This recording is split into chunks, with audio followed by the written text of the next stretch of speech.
Ceci n'est pas une œuvre d'art contemporain dédiée au sentiment général du moment. Nous sommes en Angoisse, une commune qui suit l'exemple d'Hollywood ou plus proche de nous de Bergerac pour s'affirmer haut et fort. Un petit clin d'œil pour les gens qui passent, parce que finalement, dans la morosité actuelle, on a dit on va donner aux gens un petit peu envie de sourire en passant. Il y a plusieurs hypothèses sur l'origine de ce nom. Tout d'abord, la proximité avec une léproserie dont on revenait rarement. Autre explication, un mot occitan encaïchar qui signifie lieu encaissé. Les habitants se nomment les angoissés. La plupart assurent que ça n'a pas d'influence sur le moral. Alors comment vous le vivez d'être angoissé? Je le vis très bien.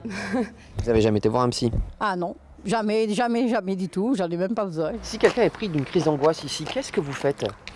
Mais pourquoi voulez-vous qu'on soit pris d'une crise d'angoisse à angoisse? C'est pas parce qu'on s'appelle Angoisse, tout le monde va bien ici.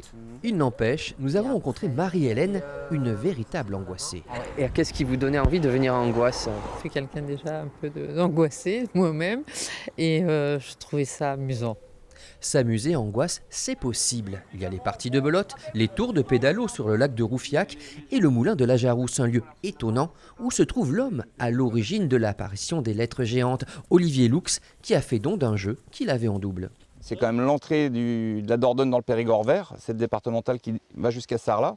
Donc on espère réellement que les gens vont retenir le nom de notre village, qu'ils vont se renseigner le pourquoi du comment.